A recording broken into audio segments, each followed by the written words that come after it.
Okay. Tamil கொஞ்சம் நார்மலாக இருந்தது. GK okay. மேக்ஸ் கொஞ்சம் நார்மலாக இருந்துச்சு. தமிழ் மட்டும் கொஞ்சம் கரெக்டாக பண்ணியிருந்தா பண்ணிடுறேன். நான் ஒரு 3 எக்ஸாம் எழுதியிருக்கேன். 4வது எக்ஸாம். லாஸ்ட் எக்ஸாமுக்கும் இதுக்கும் சிலபஸ் வந்து மாறி இருக்குது. ஜிகே காமனாக இருக்குது. தமிழ் மட்டும் இலக்கணம் அதிகமாக சேர்த்ததுனால கொஞ்சம் கான்சன்ட்ரேட் பண்ணி பண்ணுற மாதிரி இருக்குது. படித்தவங்களுக்கு தமிழ் கரெக்டாக இருக்கும்.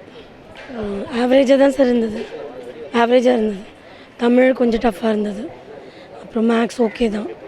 ஜென்ரல் ஜிஎஸ் ஓகேவாகவே தான் இருந்தது. தமிழ் மட்டும்தான் டஃப்பாக இருந்தது. லாஸ்ட் எக்ஸாம் எழுதியிருக்கேன்.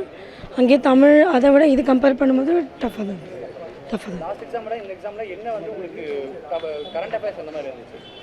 கரண்ட் அஃபேர்ஸ் மேக்ஸிமம் ஈஸியாக தான் இருந்தது. ஜென்ரல் டே டு டே ரிலேட்டடாக தான் இருந்தது.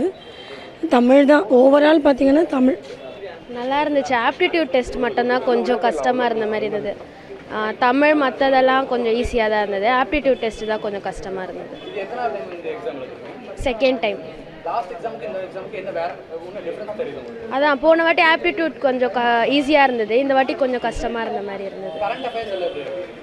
அதெல்லாம் நார்மலாக கேட்டிருந்தாங்க. அதெல்லாம் ஈஸியாக தான் இருந்துச்சு. ஆப்ஷன் ஈஸியாக எலிமினேட் பண்ணுற மாதிரி தான் இருந்துச்சு. Okay, question okay. இல்லை, செகண்ட் டைம். லாஸ்ட் எக்ஸாம் கொஞ்சம் டிஃபிகல்ட்டாக இருந்த மாதிரி தான் இருந்துச்சு. இது ஈஸி தான். இலக்கண பார்ட்ஸ் தமிழெல்லாம் அதிகமாக இருந்தனால கொஸ்டின்ஸ்லாம் ஈஸியாக தான் இருந்துச்சு. மேக்ஸிமம் ஆப்டிடியூடும் ஈஸியாக தான் இருந்துச்சு. நார்மலாக தான் இருந்துச்சு. எக்ஸாம் அவ்வளோ ஓகே தான். ஆனால் மேக்ஸ் மட்டும்தான் அங்கங்கே ஸ்ப்ளிட் பண்ணி போட்டிருந்ததுனால கொஞ்சம் தடுமாட்டமாக இருந்துச்சு. மற்றபடி ஓகே. இந்த எக்ஸாம் பொறுத்தளவுக்கு என்ன நான் இன்றைக்கி புதுசாக தெரிஞ்சுக்கிட்டேன் அப்படின்னா, வெறும் மனப்பாடமாக இல்லாமல் கொஷின்ஸ் கொஞ்சம் அனலிட்டிக்காகவும் யோசிக்கிற மாதிரியும் கொஞ்சம் இருந்துச்சு. பேசிக்காக இது நடக்கிற விஷயங்களும் நிறைய நம்ம கேதர் பண்ணுறது, டெய்லி நியூஸை பார்க்க வேண்டியதுக்கான ஒரு வாய்ப்பாக இருக்கும்.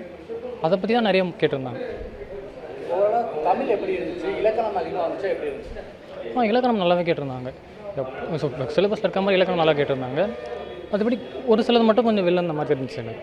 சார், போன இயருக்கு இந்த வருஷம் கொஷின் கொஞ்சம் பரவாயில்ல தான் சார். கொஞ்சம் ரொம்ப யோசிச்சு எழுதுகிற மாதிரி தான் இருந்தது. பரவாயில்ல தான் சார். தமிழ் கரண்ட் அஃபேர்ஸ் இதெல்லாம் எப்படி இருந்துச்சு? எல்லாமே ரொம்ப டஃப்னு சொல்ல முடியாது. ஆனால் பரவாயில்ல. போன இயர் கம்பேர் பண்ணும்போது இப்போ கொஞ்சம் பரவாயில்ல தான்.